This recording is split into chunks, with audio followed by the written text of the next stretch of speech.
Good morning, good afternoon. Hello, everybody. My name is Jason Weiss. You are listening to the Ask Jason Weiss show. I am an attorney who is moving towards the direction of full-time coaching. I'm just going to put this disclaimer out here that anything that is discussed today is not legal advice. You are not hiring an attorney. There is no attorney-client privilege between myself, you, or our guest, who is the one and only John Bradley, who is here today with us. So this is no legal advice and nothing here. So what I want to do is I want to introduce Mr. John Bradley.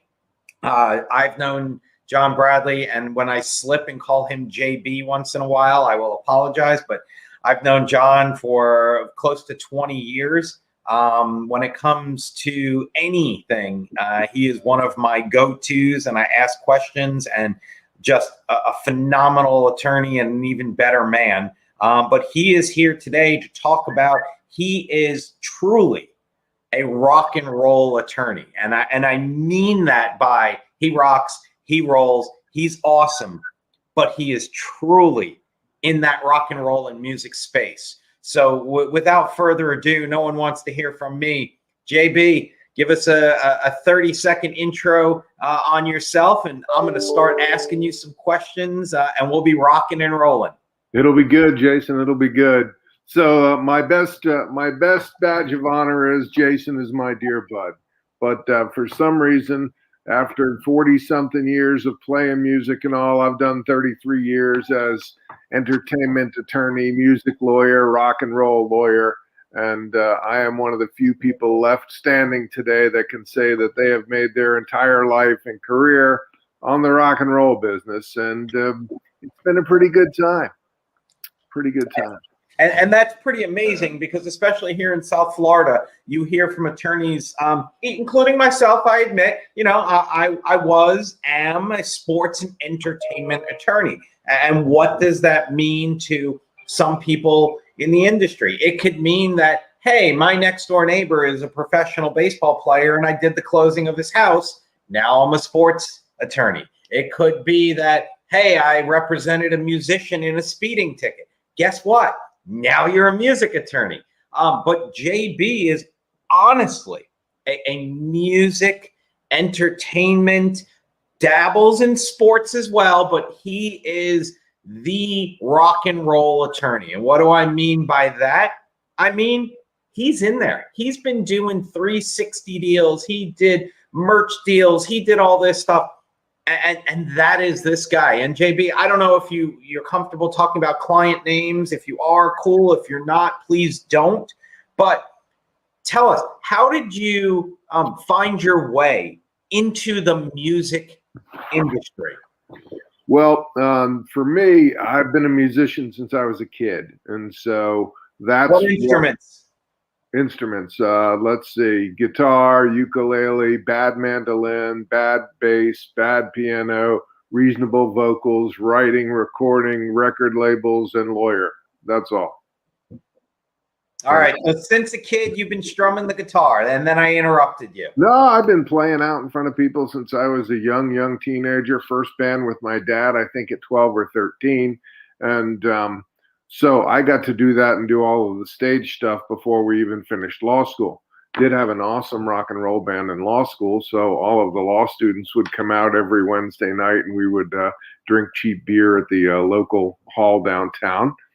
And getting out of school, I worked for a solo practitioner who put me to work hard right away.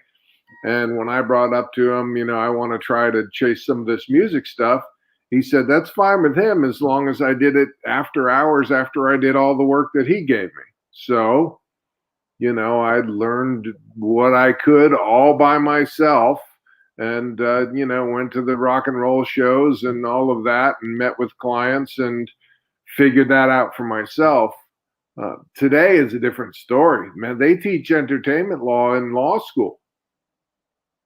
Not when I went. No. There was, I think there might have been a copyright class that I didn't take. That's on me.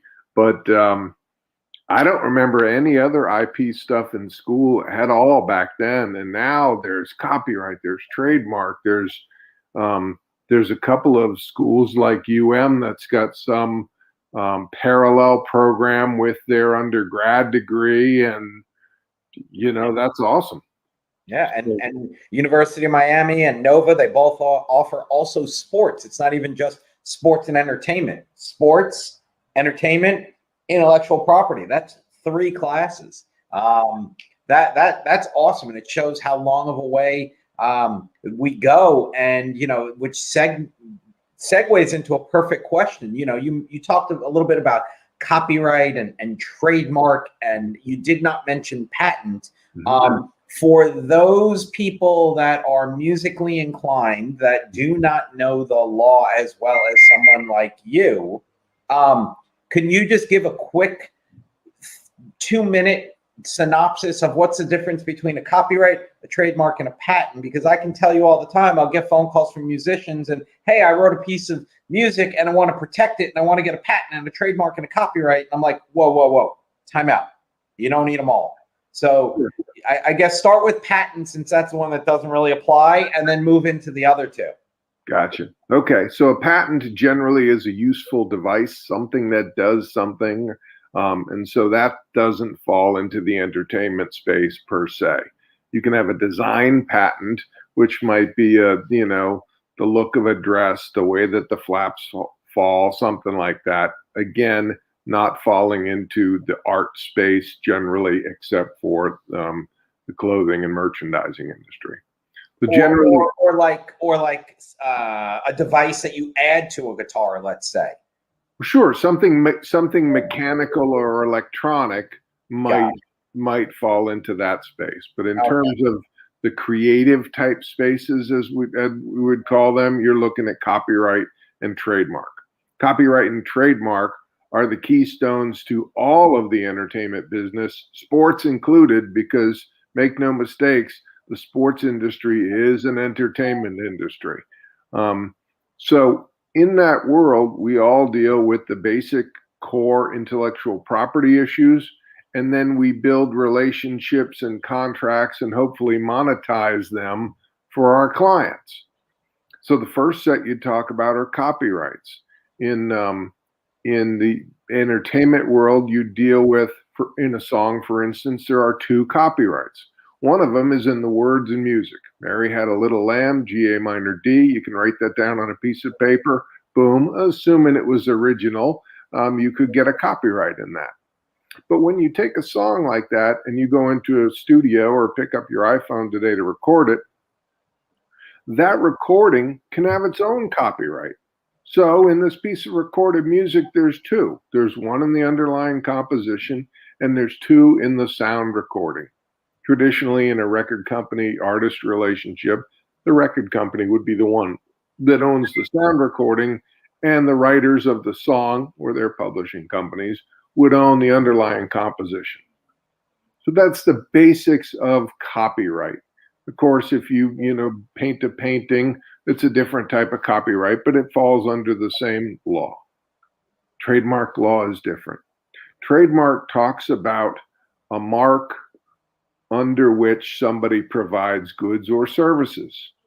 Coke, bottle of soda, okay? Nike, merchandise, sports-related gear. STP motor oil for old people talks about, the name under which someone provides, in this case, of goods. But in the case of services like a live concert, Foo Fighters would have a trademark or a service mark in the name Foo Fighters for providing live musical experiences. The process by which one creates them, the copyrights versus trademark, is a little bit different. And the process by which you protect them is a little bit different by registering them with the lovely folks in Washington. So that's, 3 minutes on a graduate and law degree in IP. So when I first started practicing law, I was in I was an aspiring sports and entertainment attorney. And I remember I had one of the first clients come in that was a musician and a rapper, and he wrote his own stuff. And I'm like, did you copyright your lyrics? Did you get a copyright? And he goes, well, yeah, I did. I'm like, okay, so how'd you do it? And he said, well, I wrote down all the lyrics and I put it in an envelope, I put a stamp on it, and I mailed it to myself. And it went through the Federal Postal Service. I opened it up, and now I have a copyright. Ta-da. True or false, Mr. Bradley? False. Why? Mail it to yourself doesn't count. Whether it's on a tape or a CD or a USB or whatever you do, knock it out in Braille, I guess. It doesn't count. Our copyright law and the trademark law to an extent says once you, in terms of copyright, fix something in tangible form, make a recording of it, the law starts to protect you. That's great. If you want to increase those protections, you need to register it in a specific way with the Copyright Office. And they give you a very specific way to upload your MP3 or the picture of your painting or whatever it is, pay them their $55 and on you go. The beautiful part about doing that is you don't have to prove what you created and when you created it if there's a dispute later and somebody tries to knock you off. You would have to do that if you don't have a registration. But more so, by having a registration, an author gains two big advantages in court. Number one, the author can recover what they call statutory damages, minimum legal amounts for a violation of the copyright. That's nice because you don't have to prove how much you lost if you didn't have the registration. And part two, you're entitled to recover your reasonable attorney's fees for going to court. That's big because taking a case to federal court for a copyright case can cost you $400,000. So that $55 registration goes a long way. And of course, we recommend using an attorney for that registration, correct? We do. You know what I do a lot of times is I'll bring in a new client and I'll do what they need today. And if they need a string of copyrights, we'll do one for them and then show them what we did. And if everything else lines up exactly the same, they can do the others. But subtle changes can change that. For instance, if there's a bunch of co-writers or if somebody wrote the music and then somebody else wrote the lyrics. And so a lot of times, you know, we'll do one or two for a client and then they'll just call us along the way. Hey, we got a new one. This changed like this. What should we do? And, you know, you can knock it out in really short order. But to get it right, at least the first time or sometimes several after that, essential to use an attorney to do it. And it's not a lot of money either. And that's something that you do, and they could contact you at what, 954-523-6160 and speak with you. And the website is www.bradlegal.com. And for any aspiring artist or even any established artist, you know, don't try to save pennies now when it's going to cost you nickels, dimes, quarters, and bills later on. No, don't do that. And I think the key is you need to find somebody that's got significant experience because, Jason, as you said earlier, there's a lot of people that put the label on themselves of entertainment and sports lawyer. Hey, that's great. I don't demean any of them. And I started from the bottom up and I worked my way into now being 33 years out. I've been the chairman of the Florida Entertainment and Sports Law section, and I currently sit on the board of our National American Bar Association's Forum on Entertainment and Sports Industries. That's important because it's not my first rodeo on a whole lot of this stuff. And sometimes things that, you know, newer lawyers might miss or haven't experienced before, they don't get by here where we've seen this stuff and done it. So it's not to say that others can't, but I know that, you know, when I go see a doctor or somebody like that, I want the experienced one And then, maybe we can talk about something else with the young whippersnapper. But I like experience. It counts. So that's interesting, because when I was talking with a colleague of mine who is in law school currently, and I told him that I was going to have you on the show, and he was all excited. He actually asked me a question because a friend of an uncle of an aunt of a whatever, the young and upcoming artist is paying for studio time, and has some studio time and is going in and getting things demoed and mixed and all of that.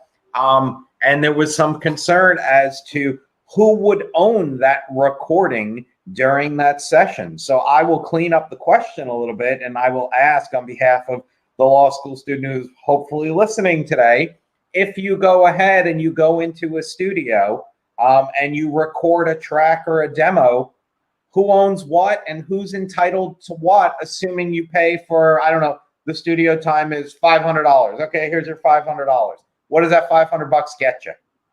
So unfortunately, there's not enough rules on the road there to tell the answer with any specificity, which is why the person in those shoes would want to go in there with a simple agreement that spells out those answers from the get-go. There was a case a long time ago involving George Thorogood, where somebody did the recording and somebody paid for it at somebody's studio, and George and the Destroyers played, but there was this guy and blah, blah, blah. Listen, every one of those stories can come out differently. The copyright law says that to transfer any interest in copyright, it has to be in writing. So if somebody claims that they own the creative product of another, there needs to be something in writing. I can say with 100% certainty that I have lived a very nice life based on people who didn't do the paperwork first. And it's only when the product means something after it's been created that people start to have different impressions on who should own what and whose pennies should go where. That's kind of invariable. So what the person does in that position is they come in with an agreement that spells it out. Here's the songwriters and here's their shares, and I've hired all of you people to do all of these things, and I'm going to pay you what I agreed, but at the end of the day, I own it. It's really that simple. I did an agreement that had, 4 or 5 people this week, and I finished it on one page. It's not that long or that complicated.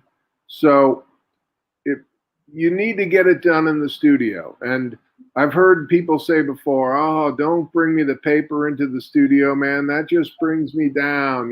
That's not the artist vibe. Bologna sandwich. Listen, if you want to do business here, you have to treat it like a business. And in the entertainment business, there ain't no business without the business. So you get it done. And if you find out walking into the studio that there's a problem, that's great, because at least it's better than afterwards, because it's going to be a problem then. Oh, yeah. Oh, yeah. So you talked something about that you're laying down tracks on your iPhone. Do you see the recording studios, I'm not talking for the established, people, but more for the up and comers? Do you see, recording it on your iPhone and then uploading it to iTunes as maybe the future? Well, in a lot of ways, it's the present, depending on what somebody's doing, Jason. Tastes in music have and always will change, from how something could be very complex to less complex, to how much old school instruments are on something versus just computer stuff today. So, we have seen big hits that are created on a Mac computer and sung with one microphone into some interface, and away you go. Is that everything? Does that define everybody's taste in the future? It probably doesn't. Can I say that it's not getting easier to record outside of a classic studio? No, I won't say that either, because gear is getting to be cheaper, incredible to work with, and people, I think, at an even younger age are able to deal with it very successfully. But, I mean, is there a place for a Philharmonic behind an awesome singer? Yeah, there is. And, where is music going to go? I don't know. But I know that we have the ability to create it anywhere and digitally upload it to just an infinite number of platforms. So let me ask you about that. So let's yeah. just say, because I have zero talent, so I'll use my daughter. She's got some talent and she performs a song, she does a dance, she does whatever, and boom, we pop it up on YouTube. Somebody uses her YouTube clip. Do I have any rights to stop them? Well, that depends on how many rights you had in the first place. For instance, who wrote the song? Did she write the song, or did she sing a song that somebody else wrote? Those tell us about the rights in the underlying composition. Let's suppose that only she wrote everything. It was purely original and no one could ever challenge that. And no one else helped her write the song. Okay, now she's got a song. Video. Did anybody else, help in the creation of the video? Is there paper with those people? Are there performers in the video that are not on the underlying track? Did they sign off on their rights? Okay. Did anybody register the copyright in the underlying composition to begin with? Did anyone register the copyright in the sound recording, whether it's separate from the video or not? So you jumping through all of those hoops.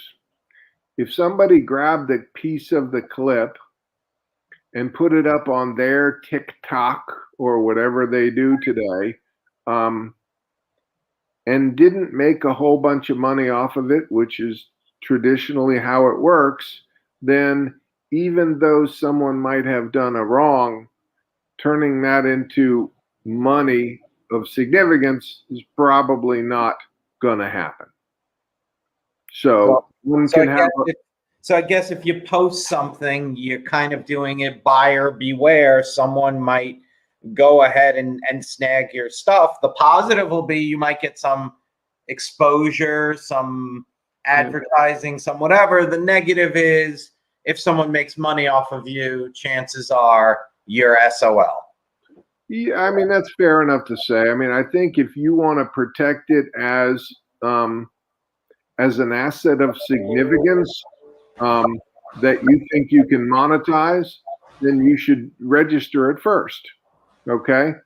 If what you're doing is more in the marketing side of it, well, then maybe that's less important to you. Or even if you did register it, you're looking for the marketing push off of it. Good example. One of the rappers the other day did something on this "Let's Go Brandon" thing, right? Right or wrong, pick your politics.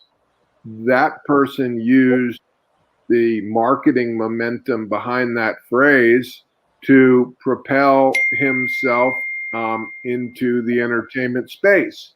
And a lot of people would say, good job, again, politics aside. That's one of the ways that people can get themselves out there into an entertainment space, by injecting themselves into something social going on, or something newsworthy going on, or whatever that might be. And how good your song is almost doesn't matter. Sometimes the worse, the better, I guess. Or maybe I'm getting old. I'm not sure. It's all style. That's why there's 400 channels on Sirius XM. That there's talk radio and music and classic vinyl, 80s, 90s, today, #1 hits, all of these, other, all of these others out there. So one of the things that I remember from way back when I was in law school was, yeah, and you even mentioned it, using like the name, let's go Brandon or whatever it is. So what if I want to create a song and I love the Beastie Boys and I want to go ahead and grab, I don't know, 20 seconds worth of Brass Monkey and play it in my background as part of my chorus. Can I do it? No. How about 10 seconds? No. 7 seconds? A long time ago, there was some cases that went back and forth about how much is too much, and that decision came out to, if you clipped it from somebody, you took something that they arguably own. Now, if the clip that you took doesn't have any original content to it, I don't know, it's just a sound recording of someone strumming, in the key of G, whatever, something that simple, maybe not. But the things that people would clip are something identifiable. It's the riff, it's the yell, it's the whatever. And so arguably there's going to be enough of a creative element for that to be protectable, and therefore any taking is stealing. So I guess like there's a new song out there, and I'm gonna make myself seem non-hip, but Elton John has a new song, and I forgot who it's with, but it's a very popular female artist right now. So if they're using the Elton John lyrics and Elton John's how does something like that work? Do they just record it and ask Elton John, or do they go to him first? I mean, what's the way to do it if you want to use somebody else's tracks, lyrics, music, voiceover, something? What do you do? Okay. Well, today what we're seeing a lot of mashups and that sort of things that are out there, and so one can do a cover song, so a front to back new version of that cover song without doing any changes to it, without permission. Our copyright law allows that to happen if one pays what they call a mechanical royalty for the ability to reproduce copies of that by making your own recording. Once you want to make changes, different ballgame entirely. Okay. So you would have to contact the people that own first the musical composition.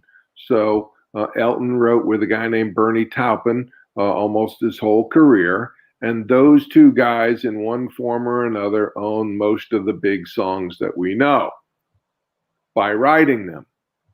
Generally, songwriters who make a significant career end up doing a deal with a publishing company, and a publishing company will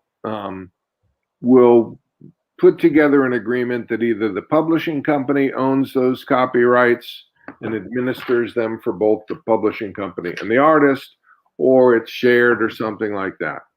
I say all that because somebody's going to have to figure out, one, who has the rights in the song, and then two, talk to whoever that is and say, hey, we want to do a new version. Here's a fresh artist, and we want to do, every other verse in Spanish.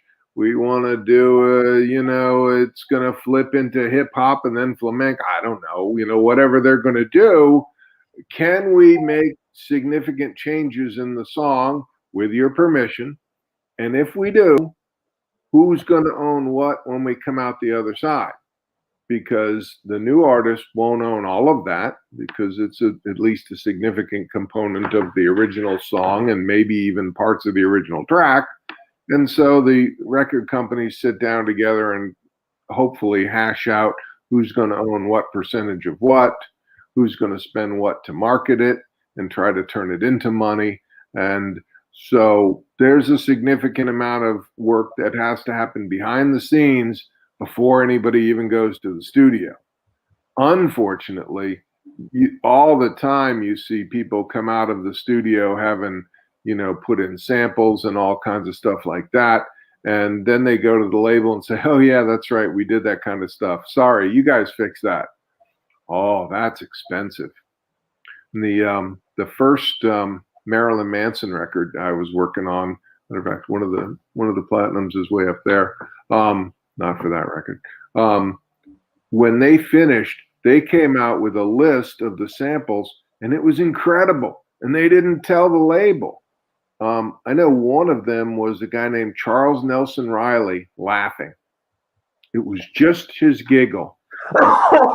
Giggle cost him like $5,000 or something, because it was already in the recording and it was sent out for mixing and mastering, and they had no choice. They had to pay the bill.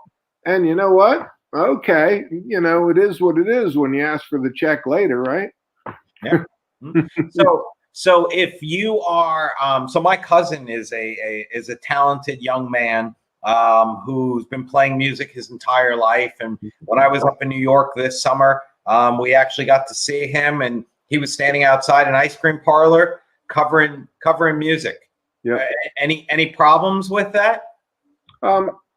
No.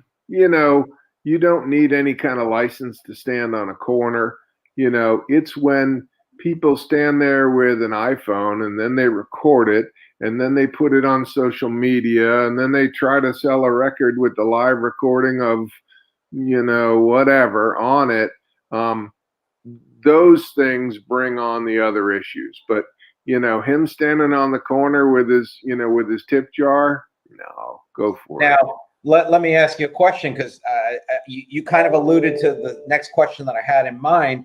If he's standing on the corner with the tip jar, and my daughter was so she thought he did such a great job of a song and stood there and filmed it, and then she puts it on her YouTube account and it goes viral, but my cousin didn't pay for it, nobody's paying for it, nobody asked.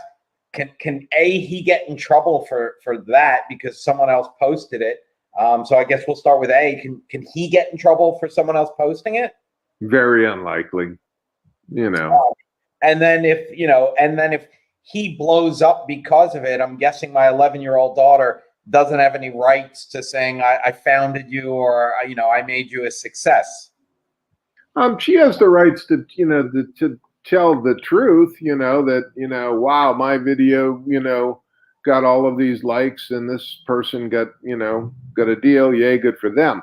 I think if she got a whole bunch of likes, some people in her position might be saying, can I get in trouble? And that's probably a no as well, because she's not monetizing anything. It's not her project or, whatever it might be. So the worst case scenario is either there's a takedown on YouTube or something, or the owner of the copyright can say to YouTube, hey, that's my song. So if YouTube monetizes it with ads on the side, the ad money goes to songwriters.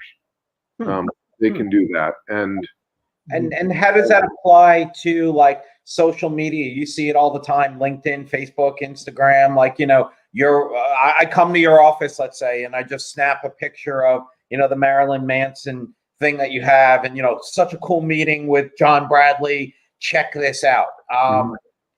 Could the owner of that piece of work like insist I take it down because it's on social media? And I'm not, I'm just trying to say, look, I was hanging out with a cool guy. Well, there's a whole concept called fair use that says, hey, this image depicts, Jason and I after lunch at the office standing under the, the Clarence saxophone, whatever. And by and large, that's going to keep any of those wolves at bay. What's different, though, is, let's say I have a property with a big mural on it. Okay. If I didn't own the rights to the mural, and we brought in a real estate agent, and the real estate agent wanted to put up pictures of the house for sale, there could be a different issue there because it's not such an incidental use. Here's the big image of the big mural and blah, blah, blah.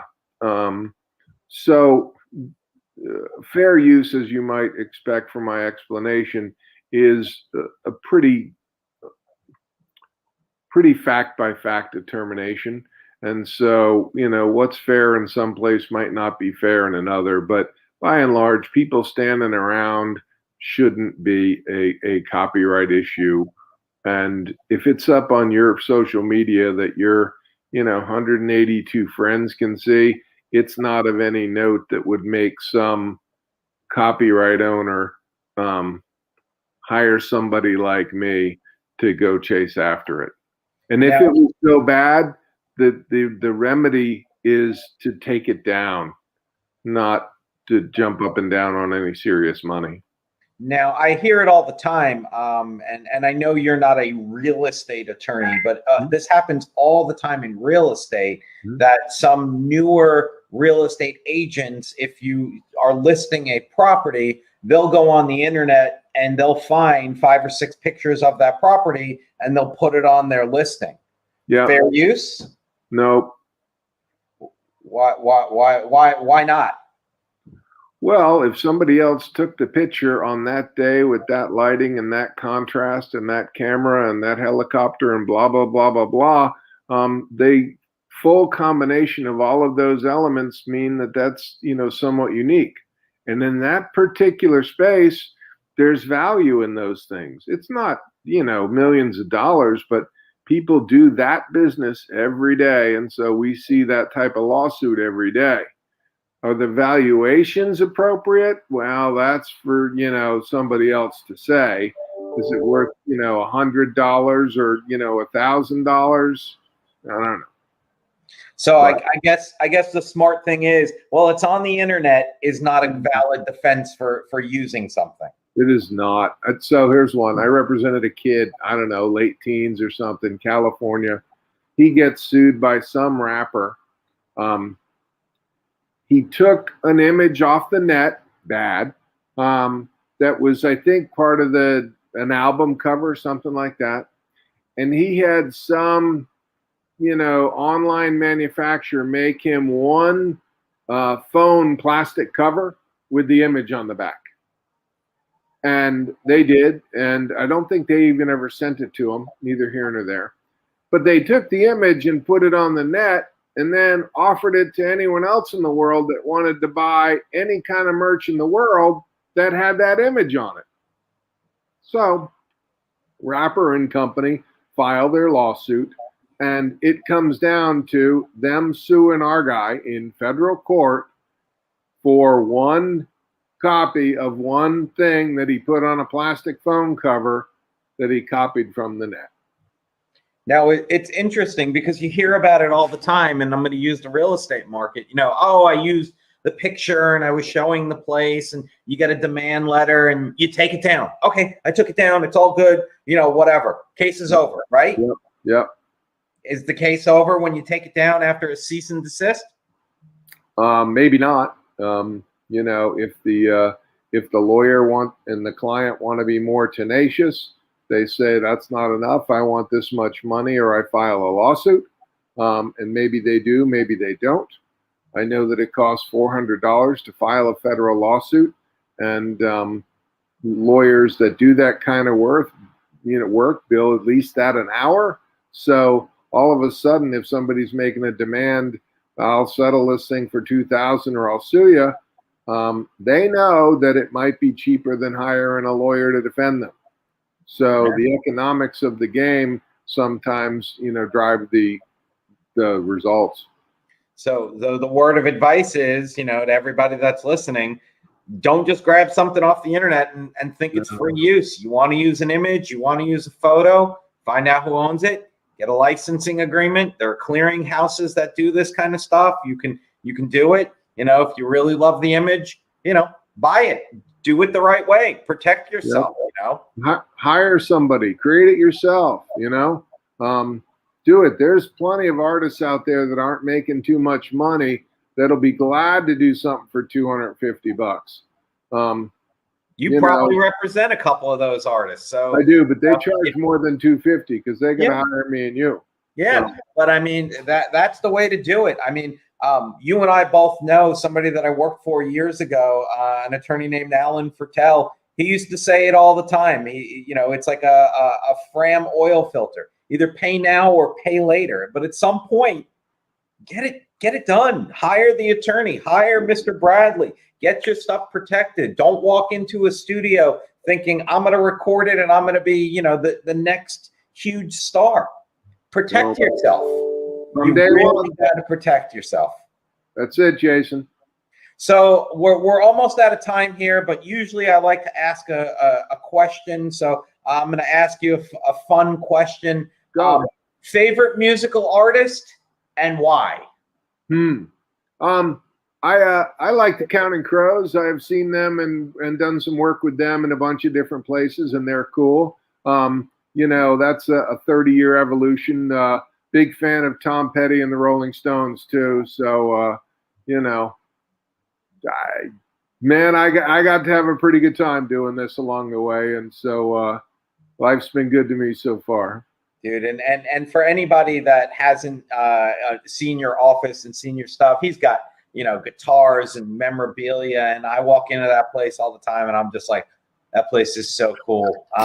One of the coolest offices, top 3 I've ever been in. We'll ignore the Boston Celtics, even though that's okay with that. But he's a Red Sox fan, and we try to avoid that kind of stuff. But I mean, guitars, and signed, and I will get back to this, because I do coach other attorneys.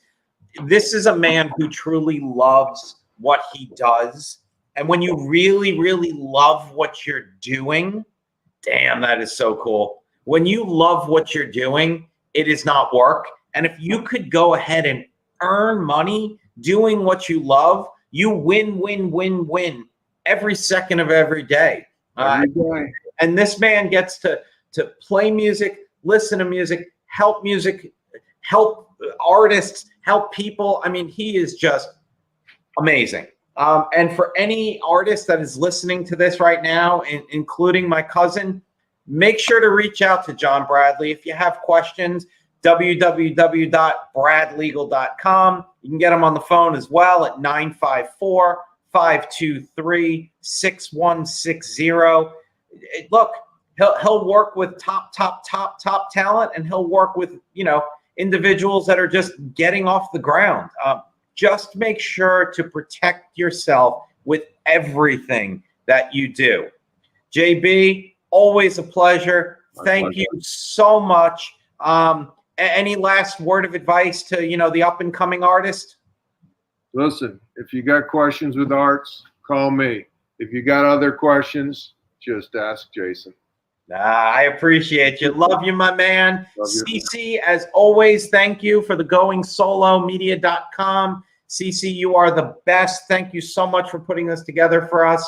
And we'll be back in 2 weeks, and hopefully we hear great stories about some artists that have reached out to John Bradley. Thank you so much, everyone. Have a wonderful rest of the day. Take care.